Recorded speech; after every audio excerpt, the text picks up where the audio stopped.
5-star shout out.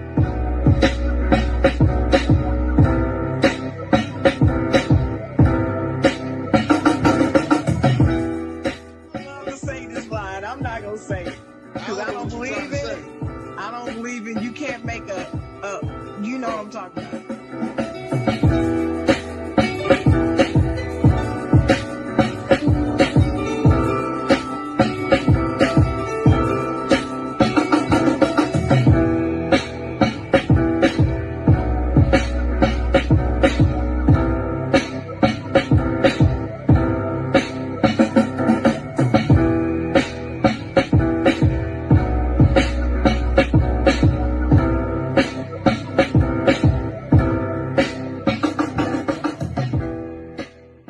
Well, good morning, everybody. Welcome to the Side Jawn each and every Saturday morning. I'm your host, Dennis Holmes. I am here with a special guest today. We have Sonja from the Legal Score.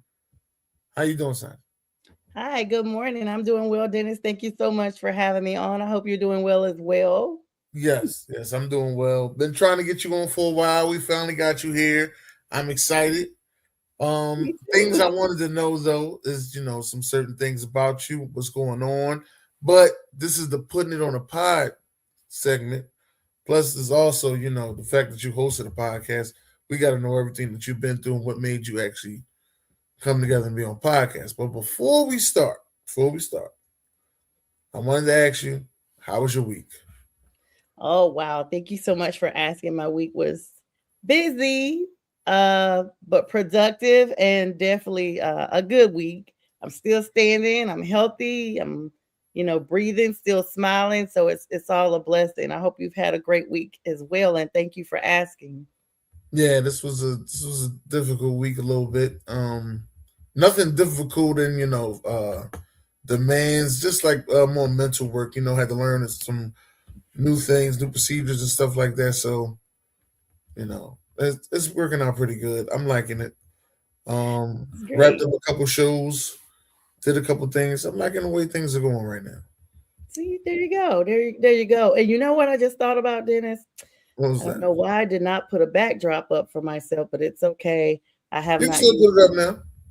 I can still put it up now. I don't You can you still know put it up it's now. so Yeah. weird. Like once I go on, I'm like, do I really have my little backdrop here? You know what? I don't even think I have it, and it's really okay. I may try to figure it out while we're here talking. If you see it pop up, you'll know I got it figured out. But if That's not, right. it's all good. All it is, yeah. We are not here to shame nobody. We know it's hard work out here. So now again, before we get into your life, how you started, this week there was big news in I would say the sports world. There was big news in the sports world. Mike Vrabel and Diana Rossini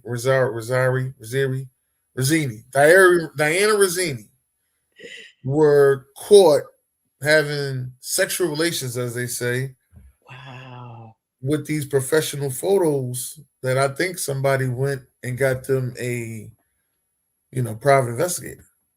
Oh my gosh. That is crazy. So I'm gonna be honest with you, Dennis. I knew all the other stuff.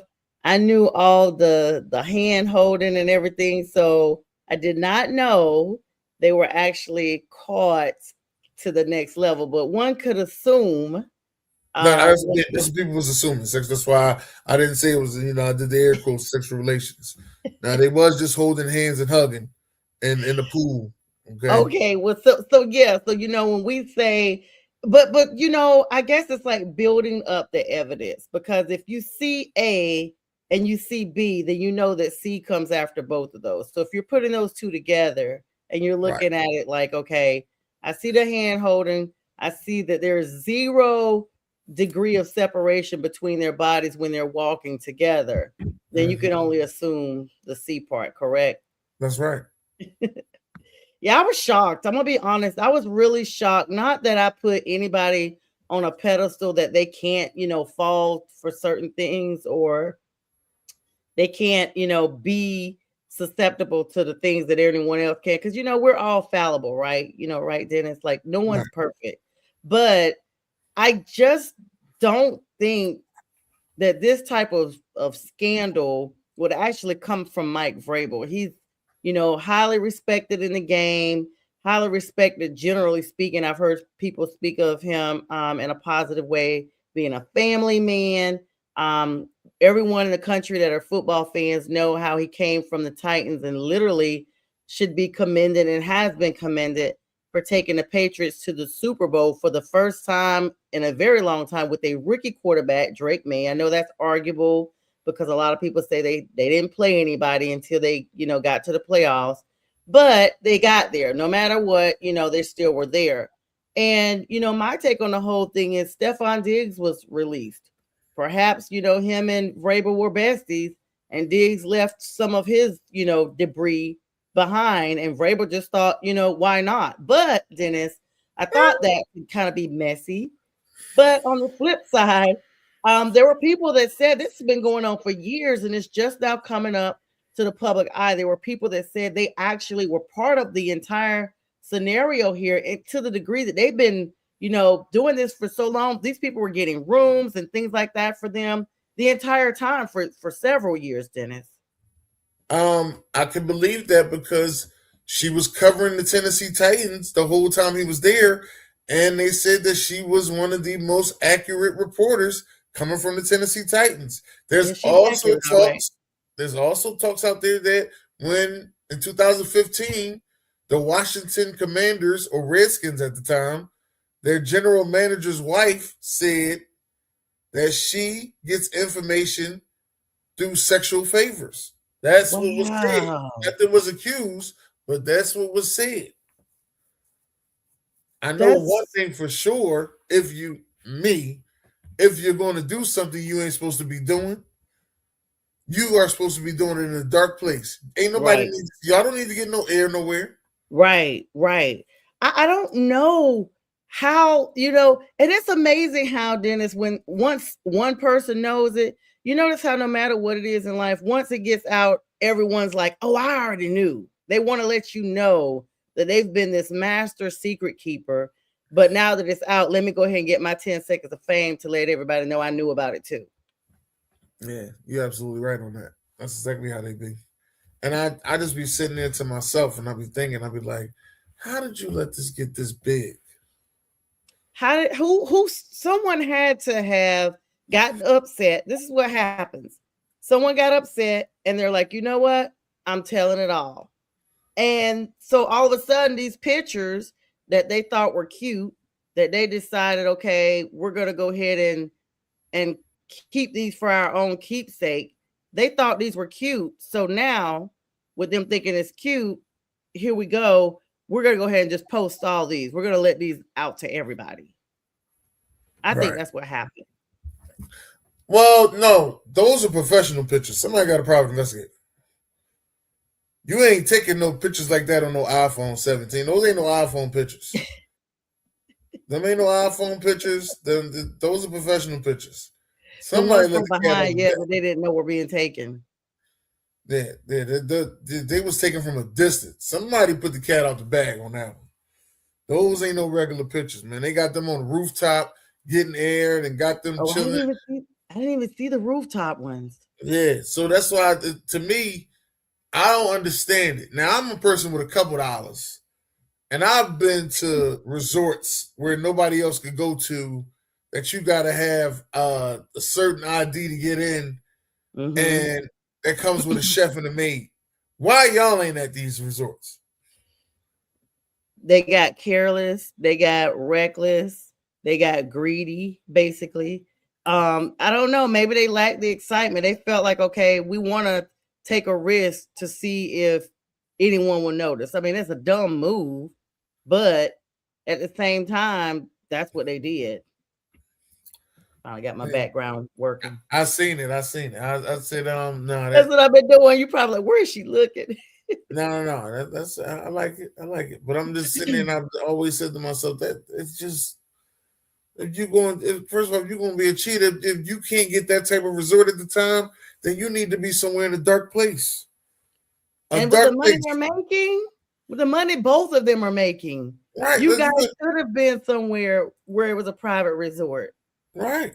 So where's okay? You can't just get into this resort. You got to have certain IDs and everything to get in here. Because the things we doing in this resort ain't about to be legal. Your whole squad should have been signing NDNAs. Right. But I mean, I'm one of these people that lives by faith, Dennis, and my grandmother used to tell me what's done in the dark will come to the light. It doesn't matter when it comes to the light. You could be, we see people that be dead and gone and they stuff come up way later, it will come to the light. And something, it didn't even seem like they were even really trying to hide it, to be out in broad daylight and to be, amongst everybody. This seemed like a norm. If I didn't know any better, I would have thought they were the couple. I would have thought this was just his wife. Yeah, I would have thought that too. And which makes me think maybe one of their spouses hired a PI. Well, I tell you what, I'm one of these people that loves to dig into stuff, and it's going to be interesting to see because someone's about to get really paid. And I have an idea. It's probably going to be Vrabel's wife because you know how women are. I'm not saying Rosette's husband doesn't care, but I'm saying women make sure because, guys, they kind of look at things like, okay, we're going to file and we're going to do X, Y, Z. But then that's going to be it. Good morning, everybody. Good morning, Paul. Then we're gonna do that. But I guarantee you, Vrabel's wife is gonna think about the sacrifices she's been putting in, with the non-family time. But let's be clear, these reporters, one of my favorite reporters is Tracy Wolfson. I love her. I just love her. I think she's really well put together. She's always on her stuff. And she's really pretty. And these reporters are out there. Christina Pink is another one. Let's not forget about Pam Oliver, the real OG. They be doing Pam wrong with her hair and stuff, but oh my gosh, I'm so glad you said that. They don't do our girl right at all, man. I know some people out there are stubborn about like getting a different hairstyle. I know some people are stubborn about getting different hairstyles and stuff, but come on, dog. No, y'all put wigs on her. Give her a sew-in. Give her some of these K-tips y'all talk about. This lady can afford it. I mean, and then for some reason, the ball always mysteriously finds her. There's always a ball to knock her hair sideways or somebody running into her. Pam needs to be entered into the Hall of Fame when she retires because she clearly has earned her keep in Canton. Yes. But honestly, Dennis, these ladies travel around with these coaches. And it's probably akin to them being like, not the same level. So don't get this twisted, servicemen and women being in the military. They're around these people 24/7 during the football season. And this is all they see. They eat, sleep, drink, with these players and with their media personnel. And, they're away from their actual families. But I will say this. If you don't have the discipline or you can't bring your wife at least along with you, you might not be able to bring your whole family because some of these coaches have large families. Bring your significant other, bring your wife. Don't get caught in this type of situation. Mike Vrabel should be ashamed of himself. He's not that young of a coach. He should know better. Well, as of right now, only one getting dragged through the mud is Diana. As of right now. Now, ain't nobody said nothing to Mike Vrabel that I've heard, and he ain't been dragged through the mud like the rest of these coaches. Like Ime Udoka, the coach that was coaching Michigan, Shane Moore. Ime who went to Carolina, yeah. Sharon Moore from Michigan. Sharon Moore, those guys got drugged through the mud. Dude, I don't hear that about Mike Vrabel. Dennis, so in that segment, we got to talk about that. We got to talk about Sharon Moore. We can't just glaze over that. So as soon as we move, that's right, Danny. They're known to be cheaters. This is who the Patriots are. We should not be surprised that their coach now is leading the pack into the next era it's you've got to have some type of cheating scandal. They couldn't get the players, even though Stephon Diggs just had his 8th kid yesterday or the day before. Hey, yo. 5 women pregnant in 1 year is insane. Well, listen, obviously he's being very fruitful. I mean, disgusting. Like, he's being very disgusting, and I literally think that. And so are the women that are like.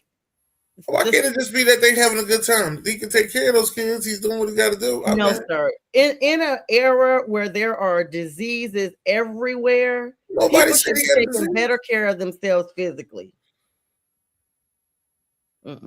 If he had an STD, he'd have been out. No, they didn't end it after him. I don't believe that. I'm gonna tell you, and that's funny you said that, Dennis.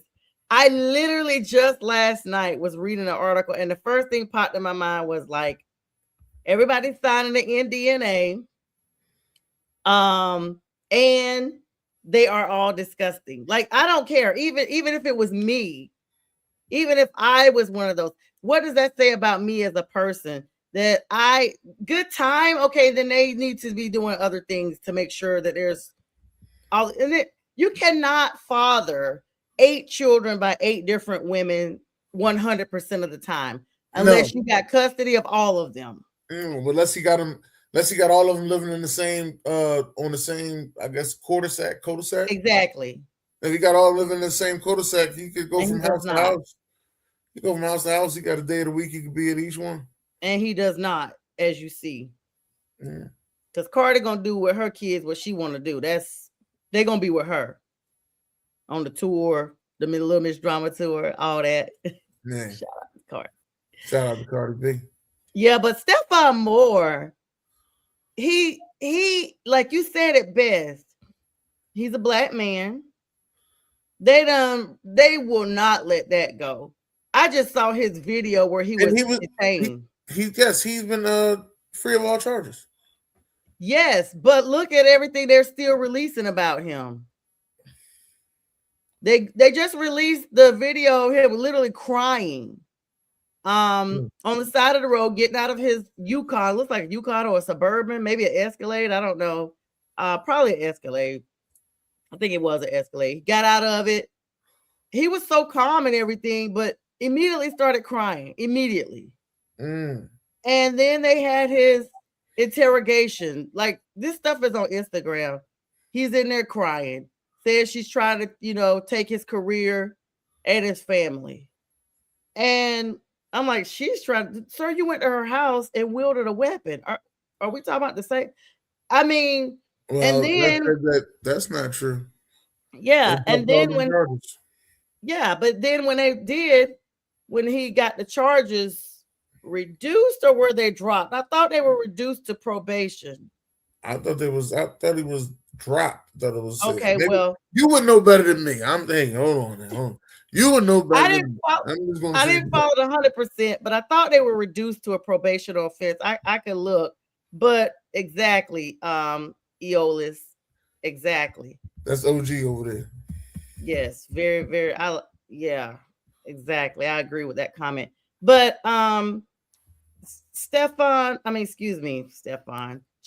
Moore was in there dapping up all the deputies in the courtroom after the charges were reduced or dismissed. I'll have to look and see why we're on here. But like, no one's doing that. He's highly emotional. And a football coach. Yes, a college football coach, no less. But let's be clear. This is the same dude that was crying when he took over Harbaugh's place, and they had won the championship. I mean, he was like sobbing like a funeral. So he's very highly emotional. Yes. But like I said, those guys got in trouble. As we see, they still getting drugged through the mud. But I don't think Mike Vrabel will. They're definitely getting drugged through the mud. And let me give you some information on Moore real quick, because while we've been talking, I actually looked them up.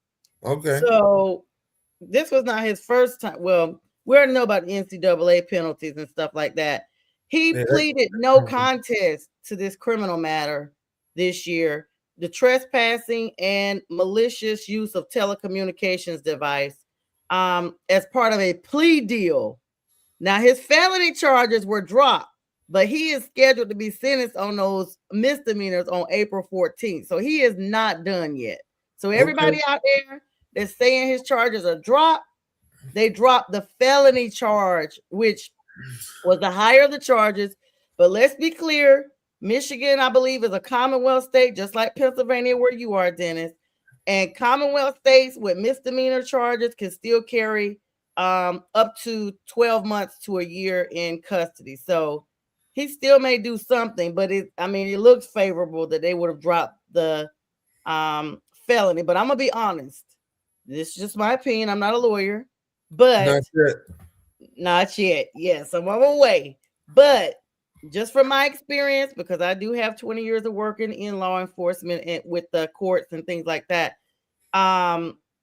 it would not surprise me if part of his plea agreement was for him to enter into some type of mental health counseling. Yeah. Be it anger management, or basically something with domestic violence. That's hilarious, Danny. Exactly. And you know what? I noticed the Carolina Panther look when I came on here. I was actually gleaming to myself. So, Danny, thanks for pointing that out. He does have our colors. I love it. Yeah, I ain't a Panther fan, no. He's not even Philly. He's an Eagles fan. I'm an Eagles fan, but I was excited that y'all beat Green Bay, though. That made my day. Yeah. And the Cowboys. When y'all beat Green Bay and the Cowboys, that made my day. Yes, the entire nation was happy that we beat the Cowboys. And I got some inboxes from some people about Green Bay, about the Rams the first time, people finally was taking us serious. Yeah, we'll definitely we'll latch on to that because I can talk about my guys all day, every day. Anyway, we'll get to that. We'll get to that. We'll definitely get to that. But as far as us wrapping up the Diana and Mike Vrabel situation, like I said, I think it's time for both of them to go ahead and file for divorce and let it be known and get over with. Do you think, because honestly, even though we say that, and I wholeheartedly believe that, that's just me. In this day and era, we just don't see that a lot, Dennis. We see people just staying in there. Especially celebrities. Next thing you know, we'll see the divorce rate is high. You thought we don't see that a lot? It's high, but for some reason, and I've seen it, or maybe it's just the generation that's right behind us. They seem to take a lot of stuff that we don't take. We don't take all of that stuff. But if you think about it from a perspective of financial, like Danny just said, his wife is entitled to a lot because as far as we know, we don't see anything on her, and we don't see anything on Diana Rossini's husband. We don't see anything about him. But this all started in Sedona. These pictures came out the end of March. Here we are now, the middle of April, and Danny said she hopes she takes him to the cleaners. But both of them, Dennis, are denying this. No one has admitted this. So even with these photographs, Vrabel is saying that these rumors are laughable, even with the pictures, that they're completely innocent. And then Rossini actually said they were part of a larger group that people didn't even realize they were with, that they separated them out from the group. Like they made it look like they weren't with a group of people, that they basically edited these photos. And so I don't know, page 6, they're like part 2 of the TMZ in their own right. They actually had them holding hands. So that right there and lounging by a pool together is definitely not part of a group picture. Because what are y'all saying? Are you saying you guys took these pictures but to be clear, even Apple phones, Dennis, they have this new clean feature that you can erase people out of pictures. Right. You really can. This ain't no Apple phone. This was definitely a professional picture. You can't get that type of good picture with the iPhone 16. These guys got, from a distance, from a distance. I mean, but not putting her out there. I know, but it's been all on TV. So, for instance, my doctor is on she's on Married to Medicine, and they had pictures of her husband that were the same thing, and she did file for divorce, but then she withdrew her divorce, and they are still together, but the narrative remains on and off the show, and that's been a couple of seasons ago. The narrative remains on and off the show. Every now and then they'll still bring it up, like to kind of throw shade. So that's what I meant by saying, will they divorce? Sometimes people just stay in there. Well, maybe you know what? These private investigators got to do more than just have pictures. They need to start having video. This is a video era anyway. Yeah, with sound. We need to hear. I don't know if they're going to be able to get sound, but video. They need to get Joey Greco on there. You remember the show Cheaters? Yeah, they got what you call them on. Well, I don't know who's hosting Cheaters now. Sammy Roman is on there now. Well, a couple of years ago they had Peter on there from Peter Guns. What? They got some nerve getting him on there for what? Peter Guns was hosting Cheaters at one point, mate. He was on a good job until he got into that fight. He was on a good job until he got into that fight. Now, I mean, he didn't start the fight, but he was trying to explain to the guy what was going on with his girl at the house, and the guy couldn't take it and wanted to fight somebody, so he got into a fight with Peter. Now, I don't know if you remember, Joey Greco was on a boat. They followed this guy on a boat, and the guy, like, they got a separate boat, and this because this guy was out on a boat with his side girl or whatever, and Best Joey got. Yep, and Joey got out there on another boat. First of all, y'all going out on the water after these people is crazy. So many openings for an accident to happen at this point, and it did, but not like nobody going in the water. The dude like used one of his like little fishing baits or something and like hooked Joey and stabbed him. Like he cut it with his fishing stuff. Wow. And that was it. Like the camera, I was like, this show is wild. If you roll it up on somebody that is doing that, they are not going to be, first of all, they're going to wonder who you are, and you riding up on them with a boat. And then number two, because honestly, the boat is the best place to cheat at because you can't get no signal.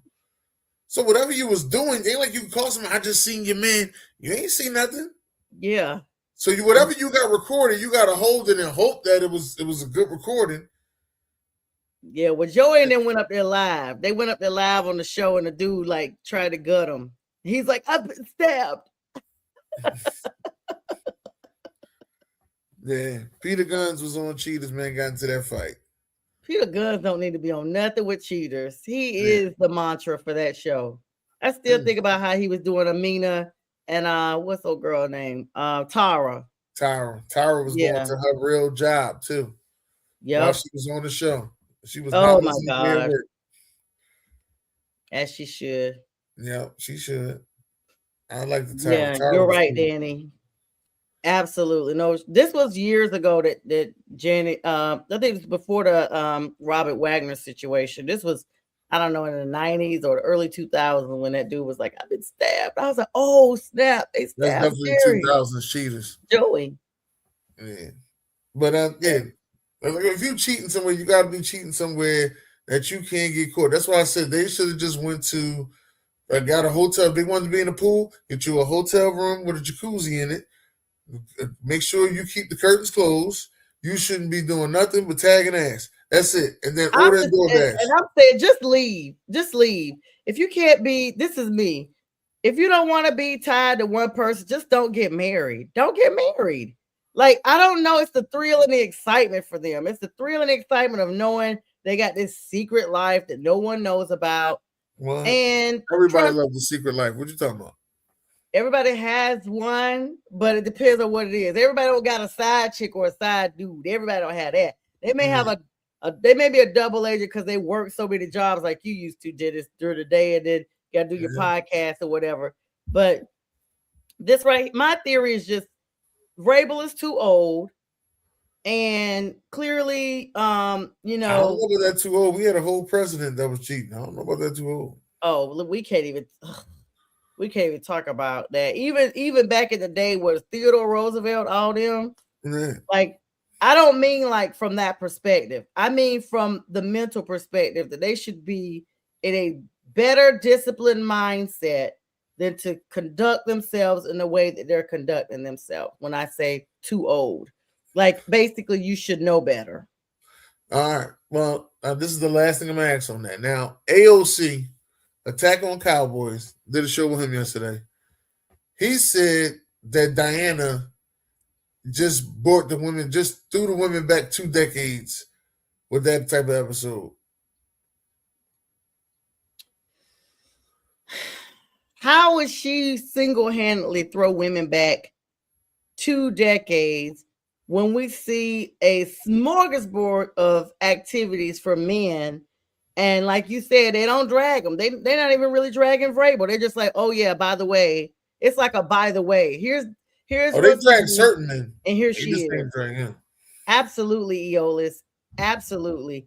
And it's like, my thing is this: if I know she didn't personally throw me back, so if he's looping in every single person, that's a him issue. That's like a Stephen A having a personality issue with one person like Matt Barnes, as opposed to everybody that plays in professional sports.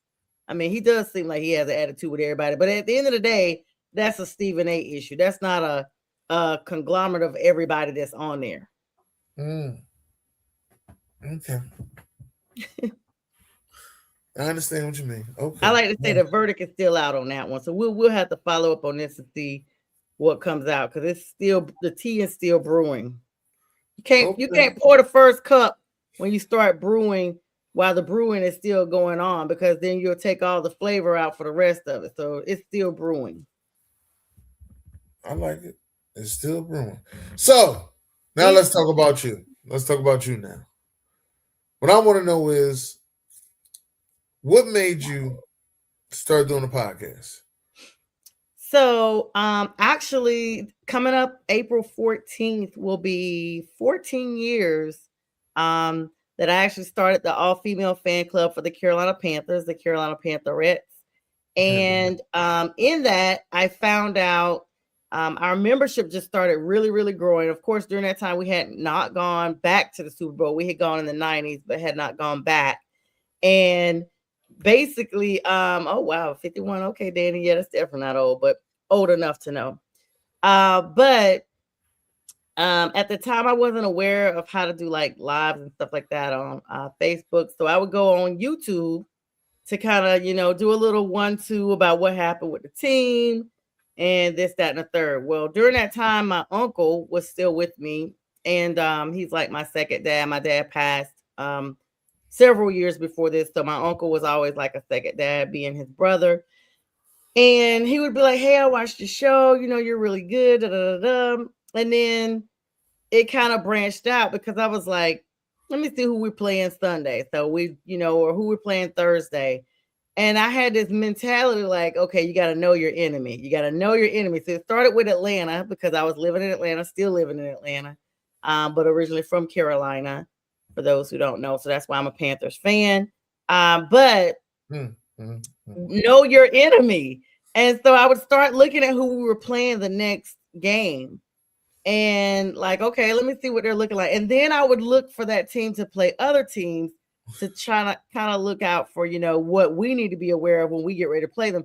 And then it just spread, because as you know, if you're following 4 teams and they're all in the 3 teams, other than your team in the NFC South, those teams are playing everybody else. So if you're concerned about knowing your enemy in your own division, now you got to keep up with the schedules of everybody else. And then it just branched out. And then I started realizing I really liked a lot of other players. Now football was not foreign to me. I grew up with it. My dad and my uncle and my brothers were always watching it. But I wasn't really paying that much attention. It's kind of like I was saying last night on my show, with my segment Friday with the Fellas. It would be on, but I would just be walking through, with talking to someone else. But it was always the guys in that room, and so I had an opportunity, and I saw just how this thing was super fun. I started asking my uncle questions. We started watching games like together. He's in North Carolina. I'm here in Atlanta. We would watch them on the phone, and basically be just, talking about the game, talking through things. And then I started, actually before that, I started going to games in person. And so I was just like, oh, wow. So the first time Atlanta beat my Panthers during the time I was going, I called my uncle up. And I was like, I was literally in Charlotte, leaving the game. Actually, not that particular game. It was another game. And I was like, hey, Unc, oh my gosh, like we beat y'all. And he was like, who is we and who is y'all? And I was like, we are the Falcons and we beat the Panthers. He was like, what? He's like, oh, no, ma'am. No, ma'am. You were born, raised, educated here in North Carolina. You should never say, of all people, the Falcons are we. I was like, but I live here. He was like, no, no, no. So from that moment on, I was like, you know what? I don't even know. And I didn't have no Falcons gear. I just was cheering for them. He was like, I don't even know why you call me saying that. And so from that point on, it reversed. And that was back in like 2010 or whatever. And so that's when you became a Falcons fan in 2010. Okay. All right. Not a Falcons fan. That one game. I meant Panthers. That was my first game I had gone to, and I rooted for them. No Falcons gear, didn't even have on red and black. But said that, had the conversation, and everybody that knew me that was my friend here in Atlanta said that conversation created a monster, because it literally made me like dislike the Falcons to a degree that I like hated them. Like I rooted against them with everything in me. I don't care who they were playing. They were my nemesis. And so it just turned in. The podcast started getting bigger and bigger. Then the Panthers went to the Super Bowl and it just exploded. In 2022, I had an opportunity. Mac McGrath's wife, Linda McGrath, reached out to me on Facebook and was like, hey, we saw your podcast. We're interested in you joining our network. I thought it was spam. I'm like, what? Let me look this up. I don't even know what, because I had just been sitting down with my notes. Dennis, just reading notes, not like to my face, but I would just be talking to the audience. I didn't have guests on. I didn't have any of that stuff. And Matt gave me an opportunity. Super grateful for him and Miss Linda. Unfortunately, Mac passed last year. We're coming up almost on a year on it. And he was such a mentor to me. I love him and love Miss Linda so much. But in him opening that door, my podcast jumped enormously. I've had the demographics run where I've gotten 40,000 and 50,000 views on average every single month on my platforms. And I'm extremely grateful. I've met a lot of amazing people in that. And so I dedicate all my episodes to my uncle. Unfortunately, he passed in 2018. And every time I do an episode, matter of fact, his birthday was just a couple of days ago. It makes me feel like I'm still connected with him, because that was our last conversation.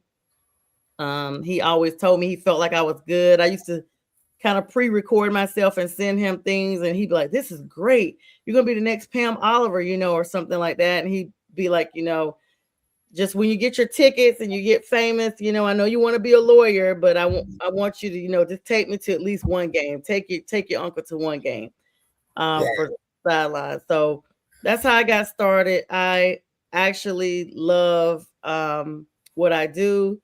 I get an opportunity to meet a lot of people. The show was called All Things Football from a lady's perspective. Then I was like, well, got to cover all the sports, And I grew up as a tomboy, so I watched a lot of those. And so NBA, MLB, my dad was a baseball player, like a local league, farm league there in North Carolina growing up. So I covered that. And then now, within the last month, I renamed it to The Legal Score, because I do a lot of other stuff now other than sports. I talk about a lot of law stuff with me being, studying law and things like that. So I just love it. It's a great it's my therapy. It gives me an outlet, to kind of break the monotony of regular life and interact with people like you, Dennis. So yeah.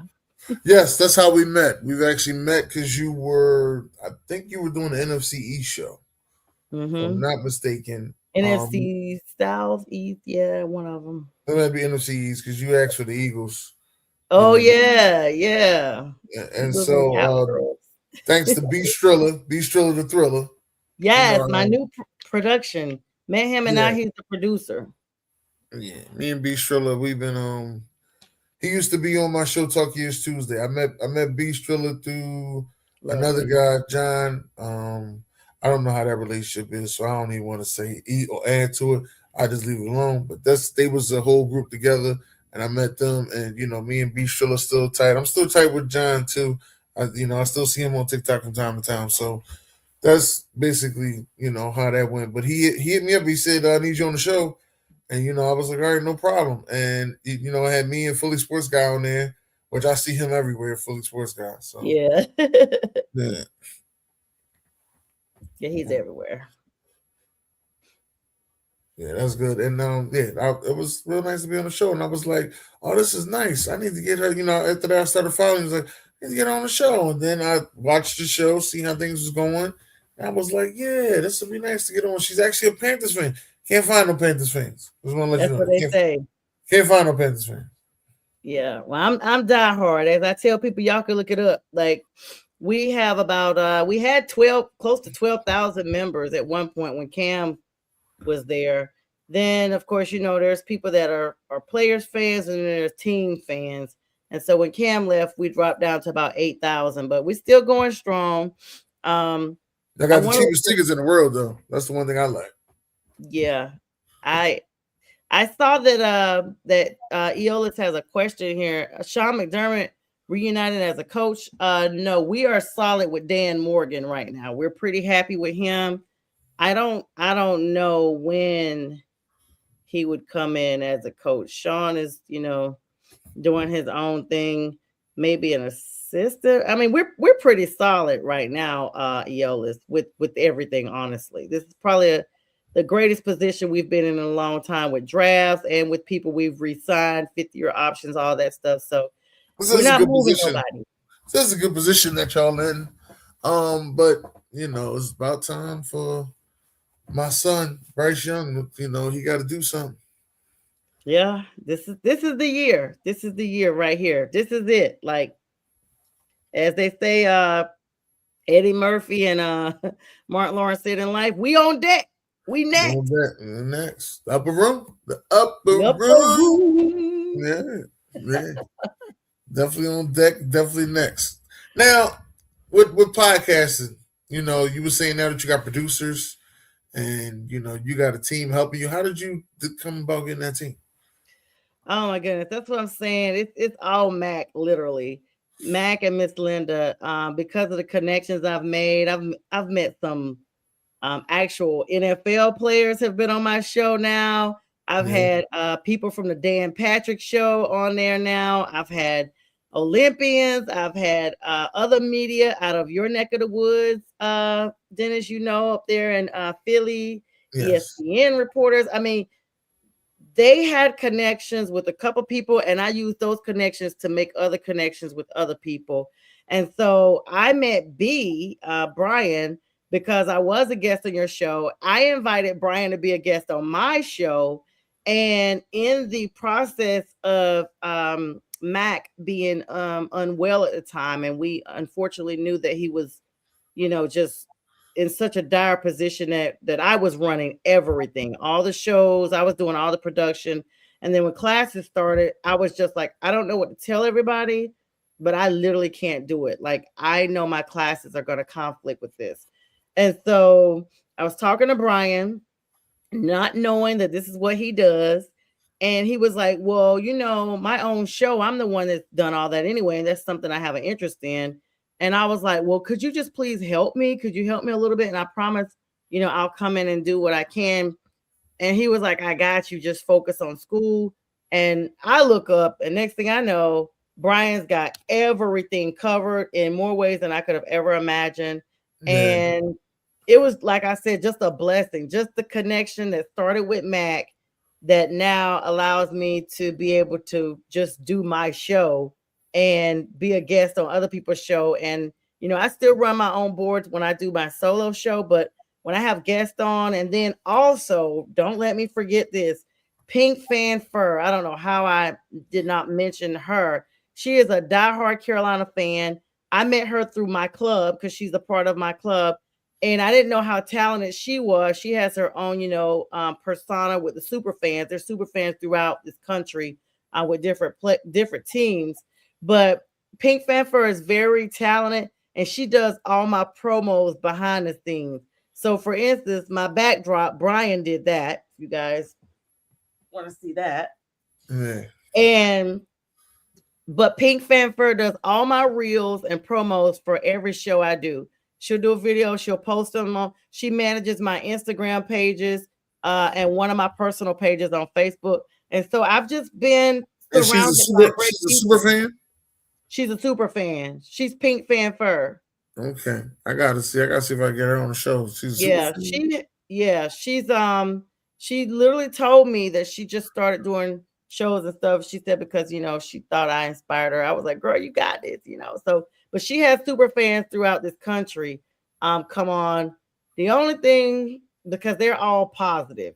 So I know I could never be a super fan because I show out with games. I don't ever be positive against the enemy. She'll have she had the Raminator on there the day before the playoff game against the Rams. And I was like, girl, why? And she was like, girl, because I was like, no, they are the enemy. We got to stay in the playoffs. And so she does all that, She has some Cowboy Angel was on there, a whole bunch of people throughout. Yeah. Of course, our number one fan is Mad Catter for the Panthers. We love him, but Yeah, I ain't never meet him either. Like I told you, it's hard to find Panther fans. I got you though. I'm the plug for the Panther fans. You just let me know. Okay. Yeah. It's hard to find Panther fans, but you got the Pantherettes. You got all the girls over there. That was a nice club that you started. Thank you. Yes. I looked that up and I seen it. I was like, she started the Pantherettes? So I had no idea about none of this. Yep. And April 14th, 2014. Okay, so you about to be on 11, 12 years. Okay. 12 years. 41414. 41414. Okay. Not bad. Not bad at all. Thank now, you. With you being a Panthers fan, y'all had a lot of, down years. So the excitement is finally coming back now. What was it like during those down years? Oh boy. So you just watch it if it was on in the background. I didn't have a PSL then, which is the season tickets, the personal seat license you have where you own your own seat. Went to a game and hoped they would win. It wasn't as thrilling because some teams they never win, so they just are loyal fans because they go to the game. But with me, it was like, okay, let's go see if our Panthers can pull it off. It was just something to do. Like you was just kind of like out of duty, out of responsibility, out of routine that you go see the Panthers play or you watch them play on TV. And so it's very difficult to go back to that once you've been up for a little bit. It's very difficult to go back. And I think the pain is felt more recently than the prior years. Because if you think about it, so the team was started around in 95, 96. All right. During that time, it was like, okay, this is a new franchise. Let's see what they're going to do. But then they went to the Super Bowl. So that era of fans that really liked them were like my dad, my uncle, all that age group. Because when they came out, I was in college. So I really wasn't into sports like that in college, not football. I was into basketball. Those were the sports I played. I ran track, things like that. And so I wasn't paying attention. But then when you go to the 2015 era, when we were beating everybody, we beat everybody that season except one. And Atlanta. it would be the team that I live in that city. I couldn't even get up to go to work the next day. I was depressed like someone had passed away. Mm-hmm. And I was at that game. And then to go back down the spiral, it goes from like all the emotions. You go from hope to denial to sadness to anger to frustration. You just everything. And it's so much of a roller coaster. And that's why they call the Panthers the cardiac cats. Because we would have seasons that we just let up off the gas and we had the game in the bag and just every game, a field goal or less. It was very disheartening, very frustrating. And there was a couple of games I was literally like, I can't even watch this game. I'm going to have to just tune in the fourth quarter because I knew it would make me angry. I understand. I've been there before. I'm an Eagles fan, but I've been there before. I understand. Yes. I understand. Now, do you have a PSL, as you call it now? I just got it back. And let me just put this out here. I'm not the happiest with the Panthers about that because this is how they get you. So everybody pay attention. I don't care what team you follow. And give me before you go too far. Now at the end of this, I want you to give me a ballpark figure on what it costs for one. All right. Okay. So I had two sets of this is my third PSL. Let me start with that. Okay. I had a PSL in the upper bowl where I had 2 seats, right? When my uncle was living, I had 2 seats because I was planning on taking my uncle with me. My uncle passed away. We never got a chance to go to a game in person, at least not in the physical. And so after that happened, I contacted them. I had paid the PSL off. That's the thing. So a lot of these teams, I'm pretty sure all of them allow you a payment plan that you can, get your PSL, which is your permanent seat. And all you got to do is buy the tickets every season and that's yours. Well, I paid it off. I paid off 2 seats. And then I was like, okay, I don't know nobody from Atlanta that's going to be trying to support the Panthers like that. And I don't know nobody that really would take out time to go to that many games. So I'm just going to get 1 seat.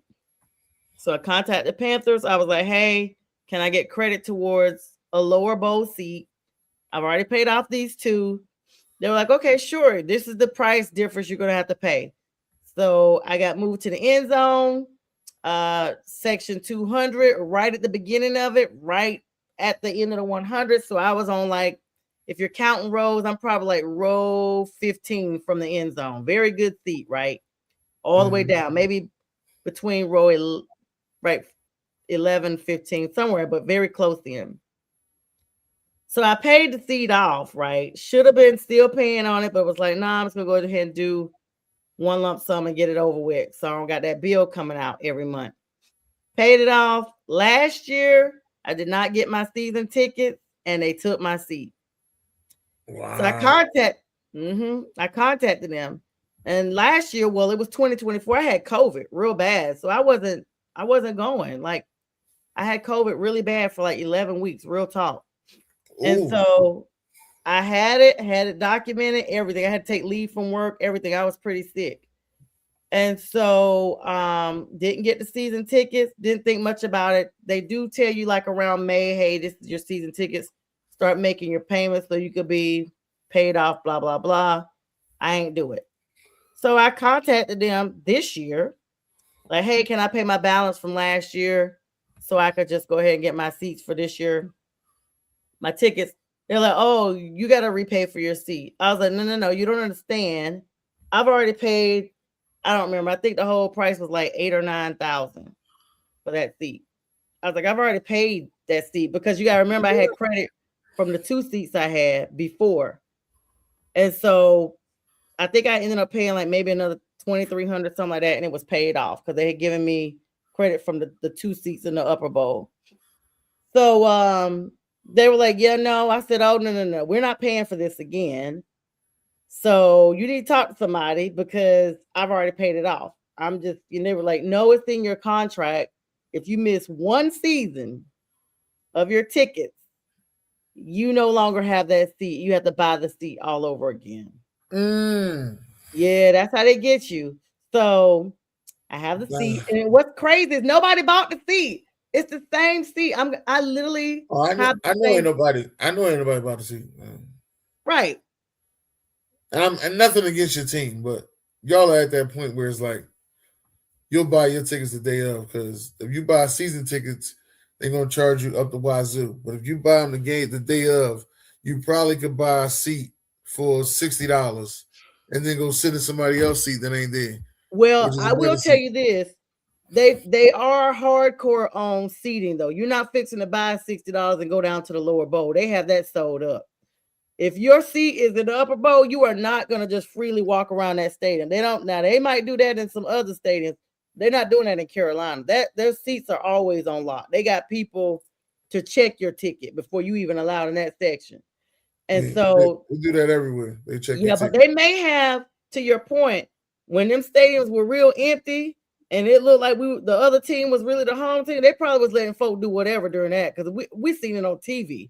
I was like, they can't even adjust the camera enough to look like it's enough people in this game. But like, it's about 2,000 people in this game. What the heck?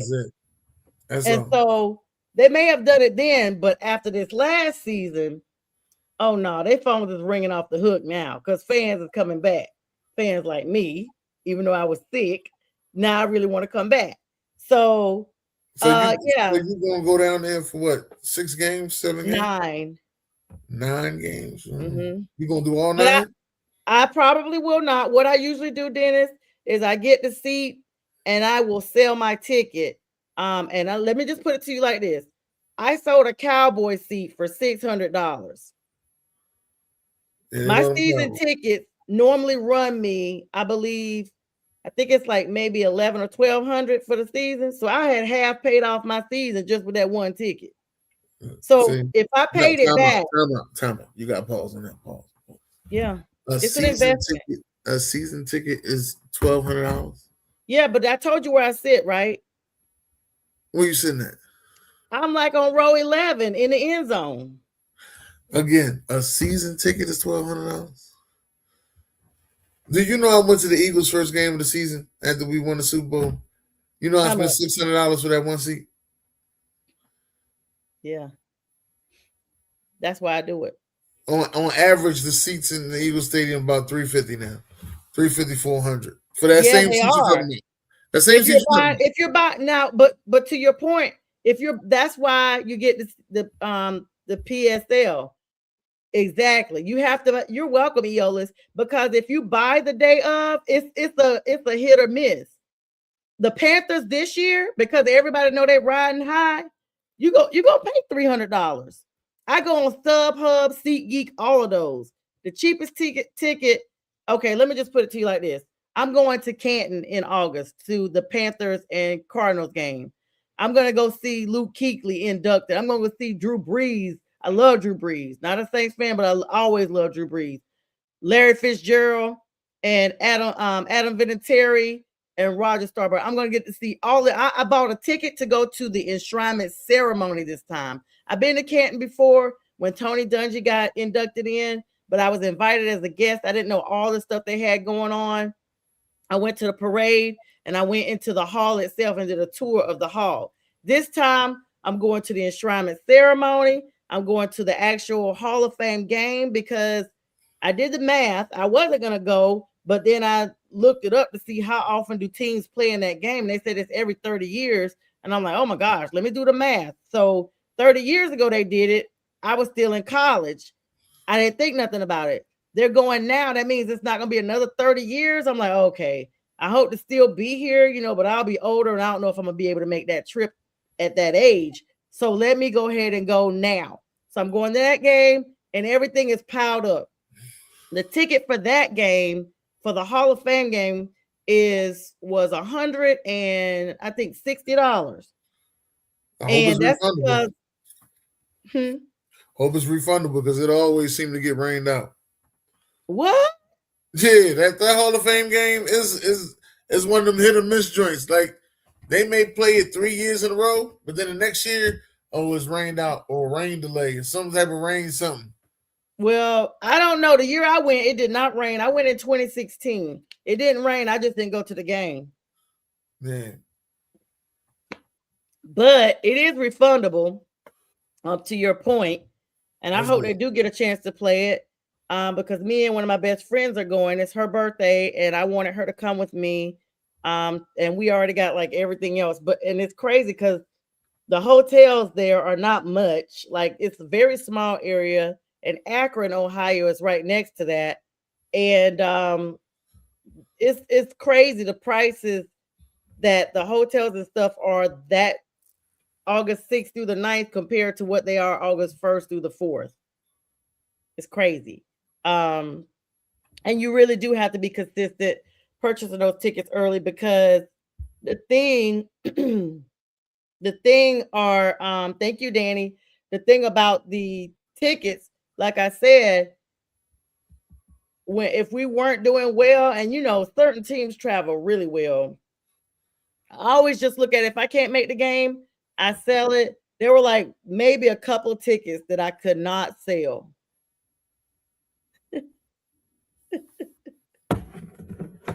You said certain teams travel real well. I was just letting you know. 35, 50% off face value. Yeah, exactly, Danny. They are off that because it is much cheaper in the long run. That's why I go ahead and get them. Because if I'm getting 1,200 for 9 games, sitting that close in, I wish I could put a picture up of my preview of the field so you could see like it's a win-win for me. Now I'm not happy about repaying for the seat. That's another story, but this time I will not be paying it off early. They'll be getting it on a payment plan until it's paid off, since they don't put interest on it. Yeah. Well, that ain't bad. 1,200. Yeah, if I could pay 1,200 for some season tickets, because I remember I heard that from one of my homies. He's Atlanta Falcons season ticket holder, and I was just like, "What you paying for season tickets?" He was like, "Oh yeah, well, it's like 1,300, 1,200." I said, "What for the year?" He was like, "Yeah." I almost got their season tickets just because I'm here in Atlanta, and sometimes I love to go to their games just because I'm so frustrated with my team. I just want to go see the Falcons lose, so it's like a win for me. And but I like the didn't stadium too. They got a nice stadium. Their stadium is. Let me tell you something. I pass their stadium every day coming from school or going to school. I saw the stadium when they first opened it. It is an experience. Yes. Arthur Blank and what he did with that stadium, you can't even go in there and say anything negative about it. There's no bad seat for real. Even if you're in the nosebleeds, there's TVs everywhere. Even when you're going to there's concession stands every single few feet. You're never going all around in circles. The Panthers need to take notes on this about their stadium. Seriously. A lot of people need to take notes about the stadium. A lot of them. That stadium is so nice, and the food is so reasonable, and it's good. You can get refills on your drinks without paying for them, and the drinks is like $4 compared to $9 and $10. I didn't know that part. Yes, and they give you a cup. You can come out and refill your drink the entire game, Dennis, without paying for it. It's a stand. You pay for your cup, and you go throughout, and as long as it's not alcohol, you can refill it, and they keep it on the entire time. You just come out, refill your cup. It's awesome. I love that stadium, and the food is good. They have a good mixture of types of food there. It's affordable, and I do have a good time when I go. And I will say this: the last 2 times I went to a Falcons game, I went with a friend, and I sat on the field behind the Falcons on one game and behind the Panthers on another. And all the food is free in there for you if you pay for those tickets. I was sitting behind. Yeah, my homie told me that. And you can eat and drink all you want to. Yes, some of the players and stuff like that.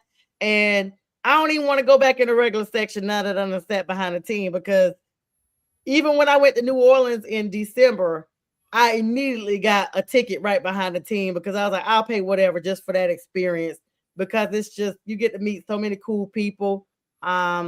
I met Sam Mills Jr., Sam Mills' son. I met some of the players' families there. I met everybody sees the bishop and the pope that they show on all the Saints game. I met them, took pictures with them. I mean, it's just an experience for me. So even though I was disgusted because I knew we should have won that game and we were winning that game, at least it was a good thing. And I got some real close-up pictures with Bryce. So there's that.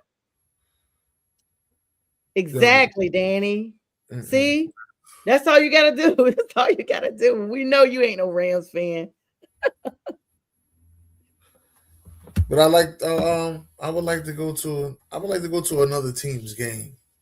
Like I'm coming to Atlanta because I want to go see my Tennessee Volunteers play Georgia Tech. And this will be my first time seeing Tennessee Volunteers. And they getting to play Georgia Tech. But I was like, I might go to a Falcons game that next day if they home. If they home, I might go to a Falcons game that next day. Gotta plan it. I guess the schedule will be coming out here soon when we see who's next month. Schedule come out. Right after the draft. After the draft. And then after that, I'll just go ahead and pay for it and get it out the way. And that'll be my gift to myself. I get to go see my Tennessee Volunteers, then I get to go see the Stinking Falcons. Yeah. But I get to see Bijan, so I'll be happy to see Bijan. Bijan, congratulations to him on that 5th-year option. Was it 21-point-something million that they got on him? But they had to pay him. They have to pay him. That dude he just beat Falcons records. He was the top running back in the league last year, even beating out Jonathan Taylor, which everybody thought for a minute Jonathan Taylor was going to be a comparable run for him, but I don't know what happened with the Colts. They just imploded. Yeah, right after week 8, they just went down. Things happen though. Things happen. I was happy to see y'all start winning, but now, like I said, y'all just got to get a little bit better offensively. Y'all got rid of Rico though, but I knew y'all wasn't gonna pay Rico because y'all just paid Chuba Hubbard. So let's be clear. Rico wanted out because it worked until it didn't. And let's be, we love that Rico came in. He was a difference maker. Chuba needed that fire under him to get where he needed to be. Chuba had been there, had been up and down, stagnant at sometimes, and it was necessary for him to realize that, hey, we got somebody in here that may be getting your job done. You better get on your job, sir. And then once Rico was making all this, let's be clear, Rico played through injuries. We've seen him get injured during a game and come right on back out. And he has heart. We love that. We thank the Cowboys, if for nothing else, let's be clear, we don't like y'all, but we thank y'all for sending Rico our way because the Cowboys wasn't paying him. And so he came, exploded. And Rico wanted out. Rico went on his social media, started unfollowing all our stuff. He wanted out because he saw that there was 2 RBs and you can't play one. Can't pay or play, but one. But at the end of the day, the running back shelf life is very short. And I really was hoping we could keep Rico. But that's all right. We'll be targeting probably K Conception in the draft here out of Texas to try to circumvent that coming up. Yeah. There will be another wide receiver? They're gonna get, he may be the one that they're eyeing in the draft. If they don't go with three, y'all gonna look like the Detroit Lions back in the day. Y'all not about to spend y'all 3 first-round picks 3 years straight on a wide receiver. Let me tell you, they got some other people ahead of him. But if he's the last one, because we're picking at number 19, if he's the last one that's left, then that's who they're gonna grab. I think y'all need to go ahead and get something else. Maybe an offensive lineman. Something else. Y'all gotta do something else. It cannot. Yeah, they wanted let's see, they wanted to get, let me think real quick who it was. Y'all cannot be getting another wide receiver. Don't give too much credit. You know what? Whatever, Daddy. Daddy makes sure that he is on every platform on. I'm really appreciative because his Panther hate is absolutely real. So what's his team? What's your team, Danny? I think he's Seattle. That's why he's coming out the woodwork. They finally won something. Our first priority though is hopefully, because T-Mac exploded. Him and Jalen Coker were the unsigned dogs. Yeah. We're first looking at like Kenyon Sadiq for tight end. We might, try to get him because of his body. And if we don't go for tight end first for our mock picks, we were looking at Monroe Freely, the offensive tackle out of Georgia.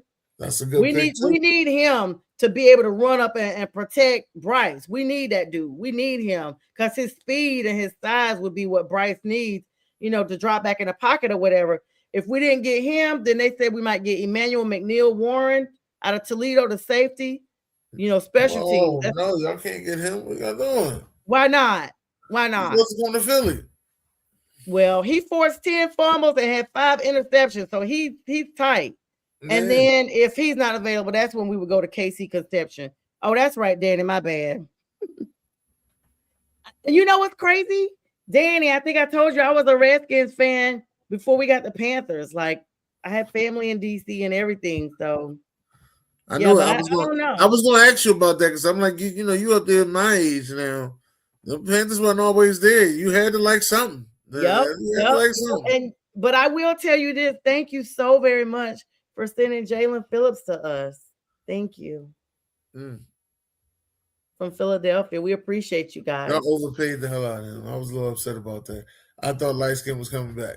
I don't know. I mean, he's gonna pair it with Derek Brown, and that DB is awesome. It's crazy because y'all didn't want to pay y'all didn't want to pay Brian Burns, and and I was a Brian Burns hater. What has Brian done up there? Hold on. Now he had a good season this season. I mean, he had a real good season. He only been there 2 years. He had a real good season this season.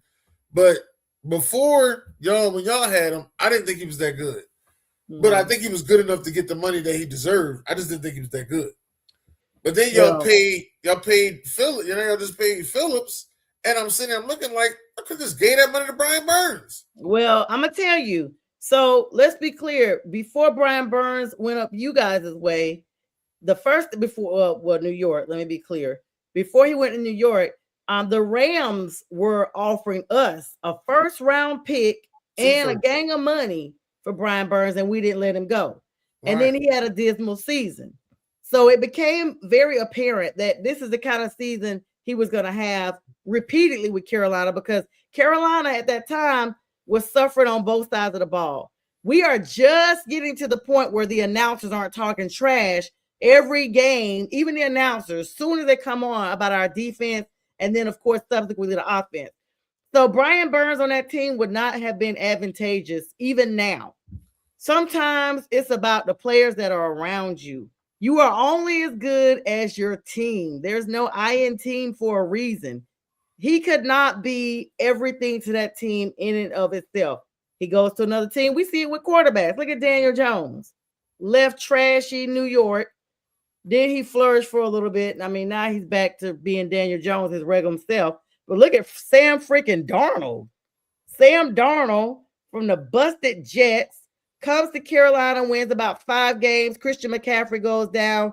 Same old Sam Darnold comes back, busted again. Then he serves back up for, I believe it was the Rams or somebody out there in the West. Then he goes to Seattle, before he gets there, goes to the Vikings. Vikings don't keep him. Then he goes to Seattle, and we know the rest. Now you're a Super Bowl champion. So sometimes it's the people that are around you. Okay. I agree with that. Definitely agree with that.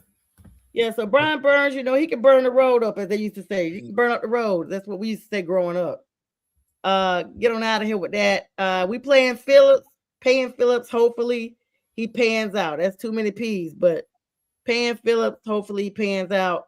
Like I like to say, the verdict is still out on that. But I would have thought the same thing, but it's been a season separated from that. Now, had they released Burns last year and immediately signed Phillips, I'd have been like, whoa.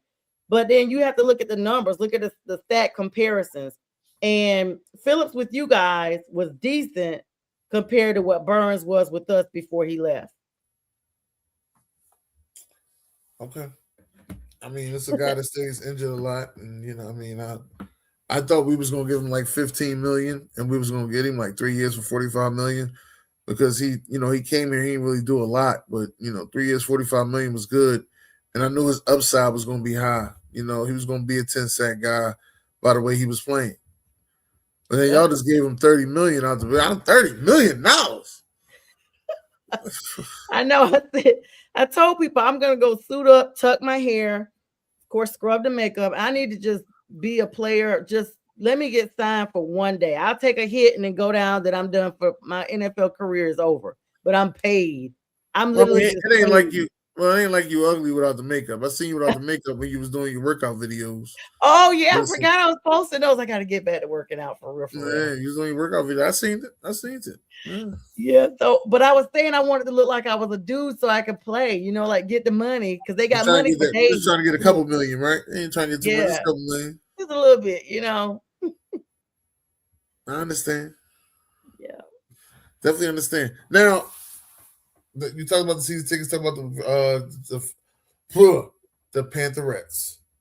Let's get into the legal side of things. What made you get into the legal side of things?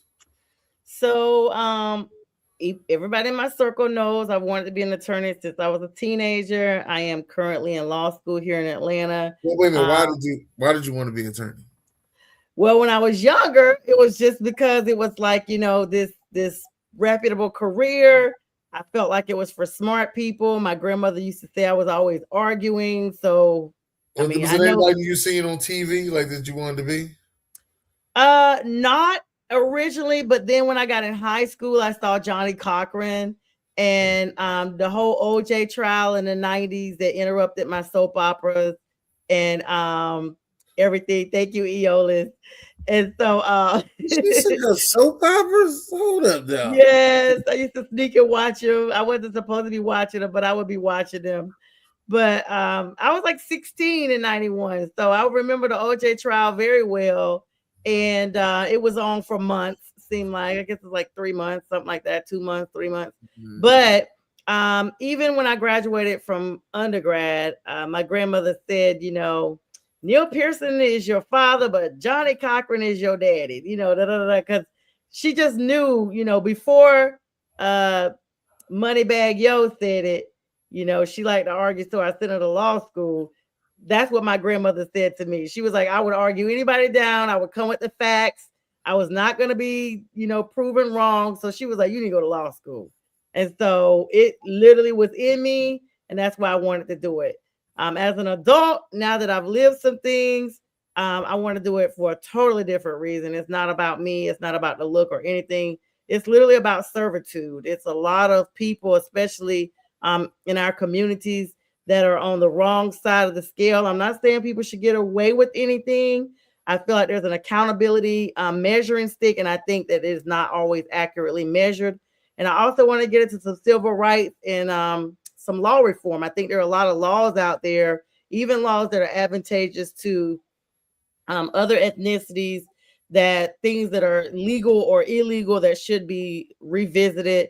And it's about, like I said, just helping someone. No one comes to lawyers when they're happy, for the most part. It's either someone dealing with some financial issues or some freedom issues. Those are the most parts that people seek out attorneys. So they need help, and they need people that are willing to help, that are compassionate to help, and that are thoroughly trained and understand, you know, with the logic and the analytical side of the law. So that's why. Okay. All right. I like it. I like it. So how many more years you got left? Well, I'm going part-time in the evening, so I am at the halfway mark. I got like another 2 years. So I should be coming out in 28. Okay. All right now. That's good. It feels That's like forever. I definitely keep toying with the idea of taking like some extra classes or whatever, but I don't know when I would fit those in, or like switching over to the day section again, because I But started in the day section. if you're comfortable where you at, just get it done. We will be here to congratulate you when you're done. And we're here to cheer you on while you're going through your journey. All right. Thank That's you. what you Yeah, I always appreciate count it. on. Thank you Yes. so much. Yeah, I've worked in the courts for a long time, so I've seen all kind of things. So we definitely need good attorneys. Now, what made you move to Atlanta? Let's get that out the way.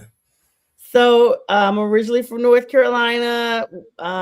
Like a couple of weeks after graduation, I moved to Virginia, and that kind of was just like a stepping stone. That really wasn't on my map, but I'm in a sorority. We had our regionals, and I had met some young ladies there, like that spring when I went on spring break, and I was like, it's basically who was going to hire me first. So I had this job offer in Virginia and Richmond, so I went there and took it. But I always had the heart to come to Atlanta because, let's be clear, I love music. Back then it was Jermaine Dupri, had TLC, Everybody was down here, the Young Bloods, the Outcasts, everybody. And during that time, I actually, me and my sister grew up singing, and I wanted to be a performer. I felt like that's what I was gonna do, and so I, wanted to come down here, and I did do some karaoke nights and stuff like that, but not a whole lot. But even before I moved to Atlanta, I had met the CEO of Blackground Records in Virginia, which was with Aaliyah, Timbaland, Missy Elliott. I met them in Richmond because I worked for this firm where this young lady that was working there knew all those people. So Nice. they were like, you got to get to Atlanta if you really want to do this. And so I had already thought about coming to Atlanta anyway. Back then, it wasn't going online looking for jobs. You had to get the classified section. And my ultimate, goal was always to get to Atlanta anyway, because it just seemed like it was, more stuff going on, more things, more, opportunities for people to grow. And coming from a very rural area, Dennis, my hometown had a population of like 3,000. And like I had 103 classmates that graduated with me. So very small area. 85% of the town is related. Very, very small. We got some flashing lights, all that stuff instead of just a stoplight. So I was trying to go where nobody knew who I was. I wanted to just go and just be lost in the group. And you said you was in rural Georgia? Rural North Carolina. Rural North Carolina, okay. Yeah. My hometown is Red Springs. It's outside Lumberton, Fayetteville, near Fort Bragg, the military base, Pope Air Force Base, all that. Yeah. That's where I'm from. I was in North Carolina twice. So, okay, yeah, Robeson County. Yeah. I was in Charlotte and I was in Durham. Okay, everybody knows about those places, but you got to go to the east of those. Like an hour and a half east of Charlotte is where I'm from. You heard of like the NASCAR racing and stuff? They talk about Hammer Down. Okay, so NASCAR is in Rockingham, right? Rockingham, North Carolina. They have a racetrack there. Everybody be racing out of Rockingham. It's even past that, like 74 East. 74 East runs from Charlotte, where it actually runs from the mountains all the way over to the coast to Wilmington. You just got to keep 74 all the way till you get to like the almost Lumberton area. Okay. We off 95. And that sound pretty good. Sound pretty good. I'm gonna go back to North Carolina again. I gotta go see the Chocolate Girl again, so I'm gonna go back down there again. Okay. Yeah. But yeah, that sounds pretty good. I like the way things are going with that. That was nice. So now you just in Atlanta. You in Atlanta or you outside Atlanta? No, I'm in Atlanta. You in Atlanta? Yeah, I was outside Atlanta for a little bit. I'm in Atlanta. Because everybody used to tell me that they was in Atlanta, and then I'll be like, "Yo, I'm in Atlanta," and I'll be at the hotel or something. Oh, yeah, I'll be there in 20 minutes. Yeah, realized they was never in Atlanta, but they could get to Atlanta fast. Nobody really lived in Atlanta. When I start going to the house, nobody lived in Atlanta. You know what I mean? That's what I noticed. They got this song say it's not Atlanta, but no, I'm in Atlanta. I'm literally Atlanta. Area code and zip code is Atlanta for now. I'm thinking about moving out of Atlanta, honestly, but that's a whole nother story. Yeah, I like Atlanta. Go to the area, but every time I'm in Atlanta, I have a real good time. I love Atlanta. Always have a good time. I love it. I'm a strip club guy too, so I gotta get back. Oh, that you know what? There's where you lost me. Yeah. That's the main thing people come down here for, but that's not applicable to me. I was in there. I haven't had the wings. I ain't ordered no food in Magic City, but I'm gonna do it this time when I go. But I ain't had no food in no Magic City. That ain't what I was there for. I had water. Yeah. I was there for a good time. Okay. Yeah. The Magic City, yeah. Have you been in there? Have you been in any of them strip clubs? Have I been in any of the strip clubs? No. I'm just saying, a lot of people go. Not Magic City. I don't think I've ever gone in Magic City. I think when I first moved here years ago, I had gone into a couple of them with other people. Right. Not like when there was performance or anything like that. Like we went like during the day, probably the mid time. And I literally was asking people like, why do y'all have like meetings and stuff in these clubs? And they'd be like, oh, it's just the environment. I'm like, how? Like, how do you have a meet? I didn't understand the concept. I had like people would ask me when I first moved here, well, do you smoke? And I was just like, why is everybody smoking? I'm thinking like cigarettes. I didn't know they were talking about, marijuana. And everybody I met was like, do you smoke? And I was like, no. Do I look like a smoker? I started like, do I look like a smoker? They're like, no. And I was like, why do so many people? I asked somebody finally, why do so many people smoke cigarettes? They were like, girl, they're not talking about cigarettes. I was like, what are you talking about? Like, my grandparents raised me and my dad, and my grandfather was a minister. Anybody I grew up with will tell you, I am the poster child for shelter. Now, let's be clear. I got out and did a lot of stuff behind their backs, but most 90% of the stuff I didn't do. So I didn't even know about it. And they were like, are you serious?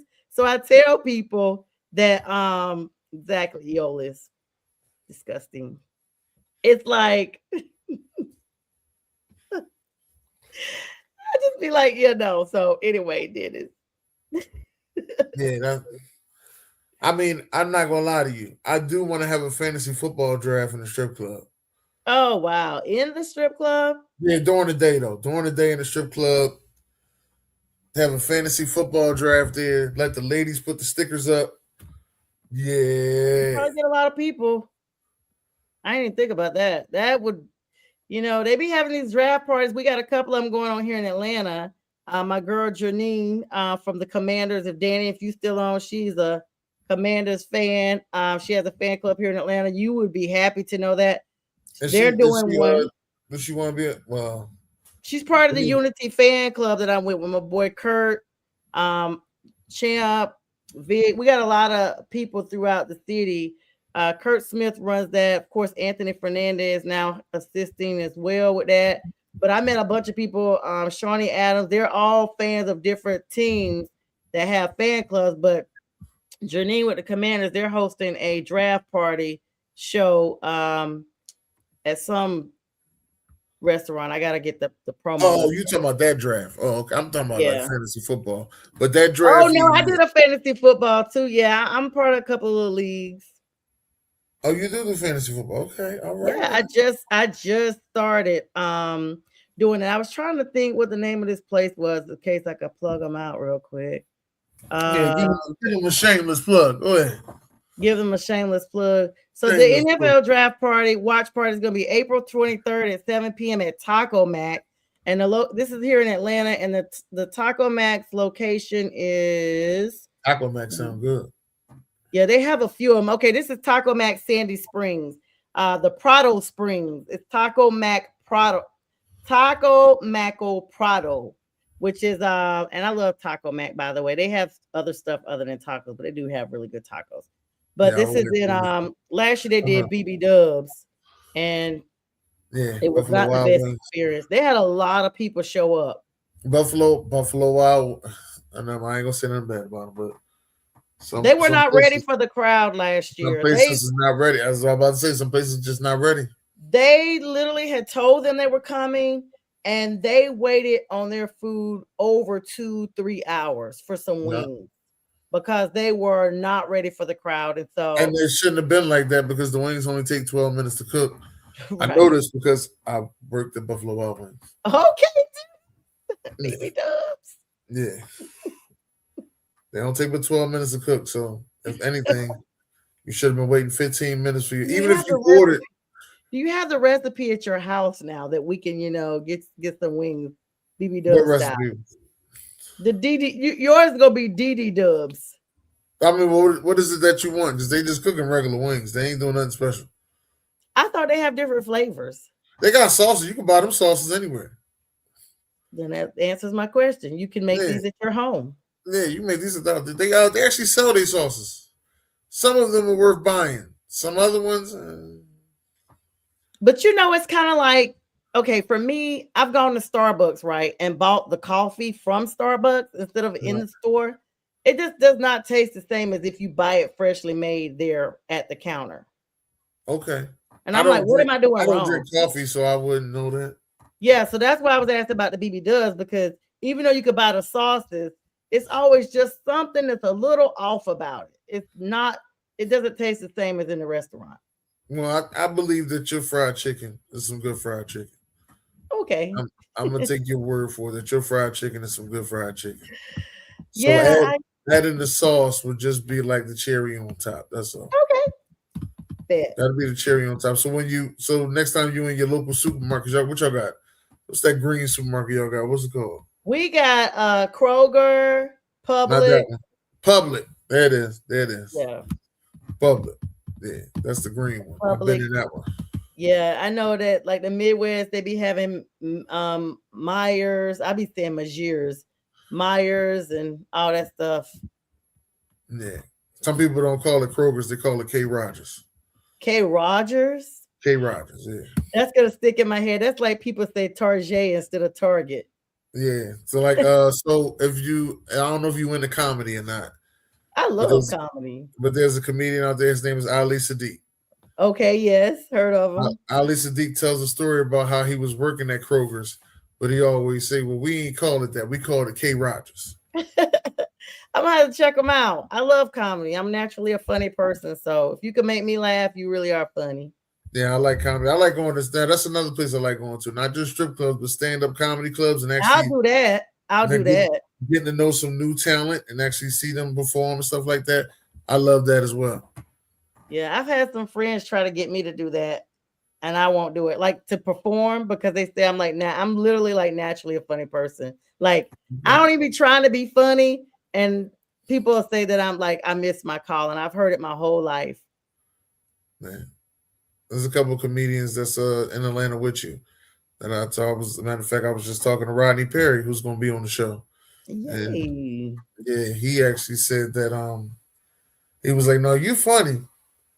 You just need to learn how to write some jokes, but you funny. That's what he always said. You funny. That's the thing. Like I don't want to write. Like my comedy comes just from like normal conversations, and people just be like, "Girl," like ever since high school, like I'll mock people. Like I could just pick up on their tenor and their voice, and just like I could mock you, Dennis. I could do your whole voice right now, and people will laugh, and they'll be like, "Girl, you missed your calling," you know, and it'll just be funny. You could do it now. Mm-hmm. Let me hear it. So right now, everybody, you know, we got Sonja coming on here. I think it's Sonja. Yes, I mean, your Panthers really ain't doing too much right now, but you know, no, they're not. Let me know what you think about them, but you know, y'all might be doing a little something, though, B. You know what I'm saying? I don't think I sound New York, but I understand what you're That ain't New York. That's not New York. You said B. We all say you B. Guys. I added that part on there. You guys that heard me, let me know what y'all think about my Dennis impersonation. Yeah, we say John. Yeah, because y'all say John. We say John. And welcome to the Side Jawn. John is a noun. Just Dennis. You know, so what you got going on? What's next for the legal score? Where you taking this for the Pantherettes? What's going on next? What can we attend with the Pantherettes? Because I want to come to a Pantherette situation, meet some of them. All right, so we be having tailgates and stuff too during the season. And that's funny you mentioned that. I hadn't even like put that out there yet. I'm talking to, so I have ladies now. They help me run the page because with thousands of people, there's no way I could keep up with everything. But we have what's called ambassadors in different parts of North Carolina. And they help me. So we do like individual stuff when it's not football season. Like during the holidays, we do like a lot of collections of toiletries and stuff like that to make donations. We've done that. We've also done like donations to Red Cross and stuff like that as well. But for the Pantherettes, for entertainment purposes, we'll do like tailgates before a couple of games. We've had huge turnouts when we do tailgates. Gotta definitely get back to that. And that's where you could literally find us. We usually be up on like Mint Street, right behind it's Wells Fargo now. 1 year we were on Tryon, right by the stadium. That's where we usually set up at, but it's really a good time. We have the flat screen out there. I normally drive. Well, last time I had my truck, we had generators out there for the flat screen. So people that can't, that don't go in or whatever, they stay out and hang out with us. The coldest game that we did a tailgate, I will never forget, was against Seattle. And some of the ladies in the group, I have to credit the ladies that are service women in the military, because they are the reason why the group just went like into the thousands real quick, because they were stationed in different areas and they were still, sharing the Panther love no matter where they went. They would meet other Panthers fans, internationally. So we have like members on our Facebook and our Instagram that are like overseas, and they're in the group, and they talk about different things or whatever. On game day, we have a game chat or whatever for them to be able to engage in. But that specific game, those military ladies had heaters out there. They had the heating lamps that you could bring, and it was so cold. It was so cold. I had on like 2 jackets, thermals, everything, but those heating lamps was the difference maker. And so I just had to plug that in. But that's where we be at, Dennis. That's what we do. Okay. You know, you know something? Every now and then. But yeah, I was gonna say every now and then we might air like a little rerun of a game in the group, while there's like a little lull or whatever. Of course, I share the streams. The stream that right now that we're on is actually being shared in the group right now. So we keep it popping, as they say. Shout out to the ladies. Yeah, clock it. Yes. Oh, that's what y'all do. Okay, I'm over here like this. Okay. No, I'm saying that's what everybody does now. They'll say clock it. Oh, I know nothing about that. Yeah, young folks that I'm in school with, so they be teaching me. Okay. So okay. Well, listen, I ain't telling you what to do, but I think it'd be nice next season if you actually do an anniversary draft party. Oh yeah, that'd be nice. Yeah. And being the fact that next year's draft is in DC, it might be even nicer for y'all to go up there and invade DC. Wow, you know what? I didn't even realize that the draft was in DC next year. In DC next year. I'm just, now you can plan it because I know you're a planner. I am. I have to plan. And you got to do everything in advance. Everything. Yes. So that's what I was saying. So next season you could already have a payment plan set up for people by week 1. Yeah, I wonder when is it going to ever be in Charlotte? Now, Charlotte, I know they will. Everybody tear up for that. Yeah, y'all like the new Black Mecca over there between y'all and Houston. Yeah, North Carolina, Houston, Atlanta. Yeah, it's like a new Black Mecca over there. Yeah, that's what they call Atlanta. That's what they were calling it when I first moved here. Yeah, because everybody was going down there getting a 3-bedroom house for $500 a month. Yeah, they were. And they ain't like that no more though. It's a wrap. Yeah, I literally was thinking about like my old house was literally like 5 something a month, and it was 3 bedrooms, 2,600 square feet, 2-car garage, all of that. You had a 2-car garage too? Yeah. For $500 a month? $587. What? Yeah, that house is paid all the way off too. And I took that house, sold that house, and bought the one I'm in now for cash. But this house is a newer house. This house is 6 years old when I got it. And it's not as spacious with the yard. It's only 1-car garage. Now that they call themselves modernizing, they putting 2 houses on a property that used to have 1 house. At least in the city they are, in the city limits. At that time, I had that. At that time, my mortgage was $587. My house was outside of Atlanta about 15 minutes. Wow. Yeah, you was one of them people. I'll be there in 20 minutes. Yeah, you was one of them people. Yo, back then, yo. I'll be there in 20 minutes. The 20 yo. What the hell is? Yo, it's not Atlanta. There's a rapper, she got a song. She's like, this place is not like she would be like, Decatur is not Atlanta. College Park is not Atlanta. Lithonia is not Atlanta. I can't remember that little girl name. I was in Decatur too. I was in Decatur. My first time going to Atlanta, I was in Decatur. And that's the thing. They say Decatur where it's greater, which is literally right there. Parts of Decatur, you can see downtown Atlanta. Yes. The girl name is Amaretta the Great. I had to think about her song came out like 2022. Okay. is not Atlanta, is what it was called. Yeah, I was in Decatur when I first got there, and then the hotel I was staying at had a strip. That the guy told me late at night is where the women be at. That's what he said. Oh, really? I'm Okay. gonna be nice and say the women, but what he said was something You was different. in Atlanta or Decatur? I was in Decatur at that time. I don't even know where that probably was at. Now, Atlanta, I could tell you if you probably was You up there can by tell me Jupiter, where the ladies is at in Atlanta. the ladies of the night, The probably, ladies of the and yes, other ladies of the night. persons out there too that spend all night out there. Those are by Jupiter Street off Peachtree. So There's a bunch of peach trees though. no, it's not. It's one Peachtree Street. Then there's Peachtree Ave, Peachtree. Like it's one Peachtree Street that runs all the way through the city. Oh, it's Peachtree Street. Okay, all right. Cause I was like, hold up, dog. They're like, yeah, you on Peachtree? Like, hold up, dog. We just left Peach. How many peach trees is it? It was That's like what people say. You gotta be either from Atlanta. You gotta be from Atlanta for a while. I've lived in Atlanta now longer than I've lived anywhere else. This is basically home for me. I've been here 25 years. I moved here like right out of college. And so this is where I am. And so that's how I know it.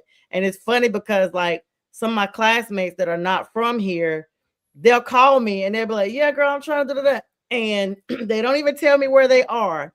They'll just be like, yeah, I'm headed to. And I'll be like, oh, you got to take this. They're like, girl, how do you know you're not even looking? I said, Atlanta is not that big. People think it is. But once you've been here over 20 years, it's very difficult. Every now and then I go somewhere that I don't know where I'm at, but it's usually not in Atlanta when I'm like that. If it's in Atlanta, I don't even need GPS. I'm good.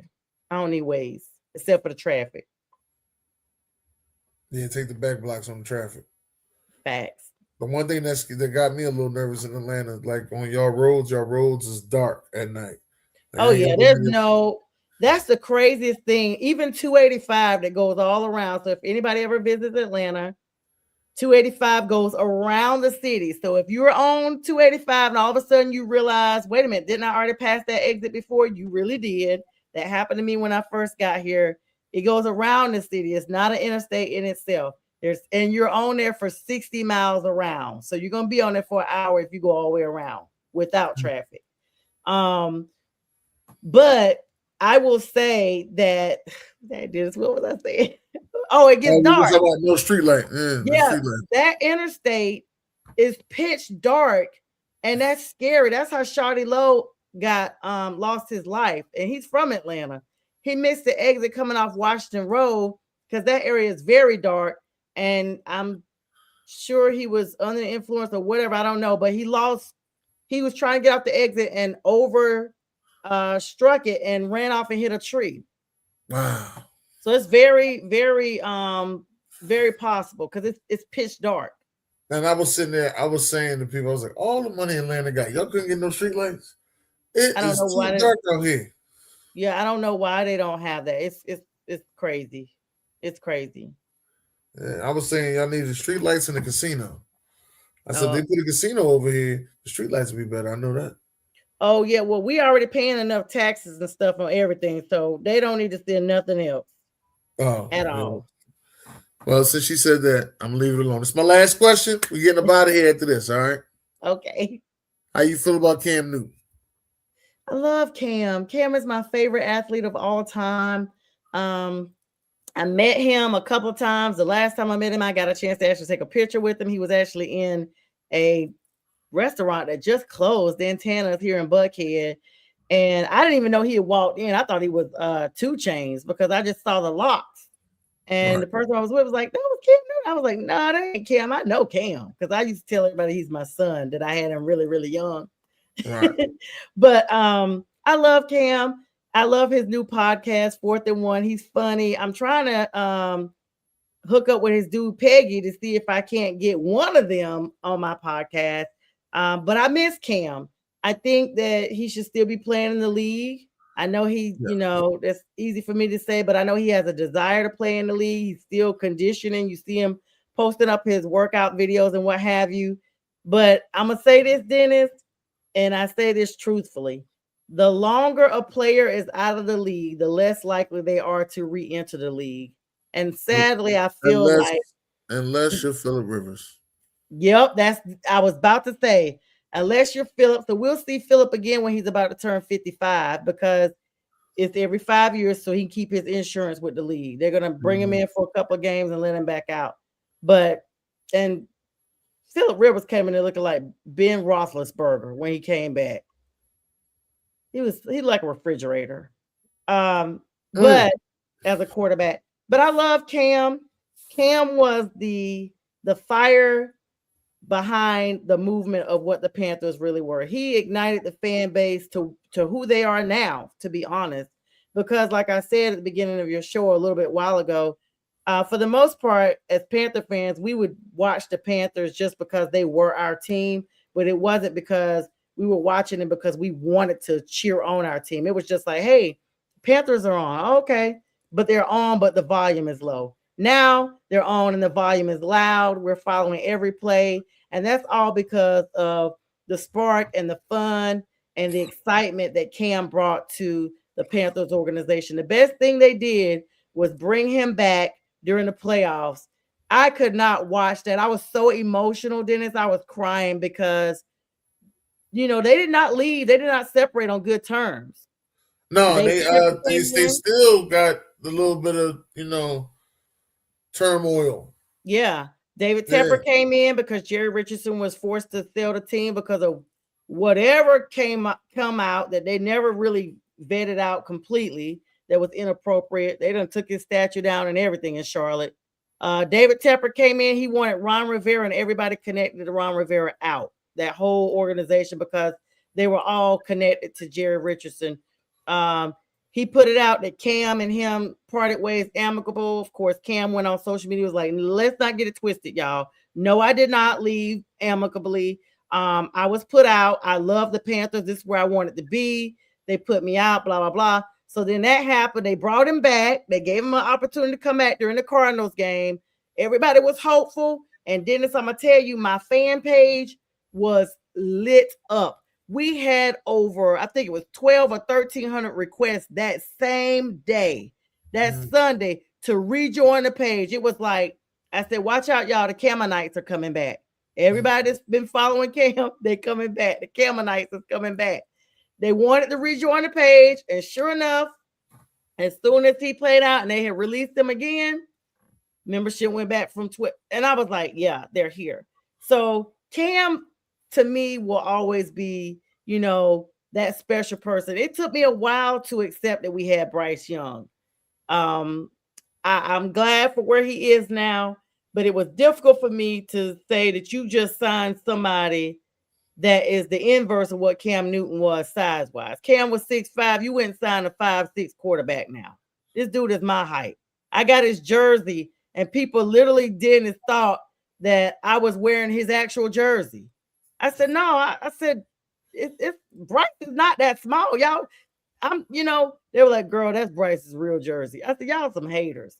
But, I still wish Cam could come back. I'm going to be honest. I love Bryce. I wish Cam could come back in a different role where he's not taking someone's job, because I do want Bryce to have the opportunity to grow and flourish. But again, the longer you stay out of the league, the less likely you are to come back. Look at Colin Kaepernick. Look at Dez Bryant. I could go on and on and on. Players that still wanted to be there that are not there. And so right now, Cam is, getting his coins. He's got these cigar bars throughout the city. He's got his food truck. He's got his foundation. He's doing his podcasting now. He was on ESPN. They done released him from that. Cam gets a bad vibe. People want to talk about how he dresses and all the theatrics he's got going on. But ain't nobody complaining about them kids he got. He still got the kids, still taking care of the kids, still involved with kids. I love Cam. Cam is always going to be like my favorite athlete. I love it. That was beautiful. Thank you. Yeah. Hopefully Cam Newton gets to hear that, because that was beautiful. I hope so. Yeah. But that was beautiful. This is good. I'd like to thank you for coming out and actually spending some time with me. We went way over time, but I'd like to thank you for coming out and spending some time with me. The one thing I am going to say about the Cam Newton situation, though, when he came back to the Panthers, I was having a conversation with OG, who's actually in the comments. That's Eolus, and we were sitting there, we was talking, and I was like, Cam can still play. And OG was like, I don't know about him still playing. I don't know about none of that. I'm like, man, listen, I wouldn't be shocked if he came back.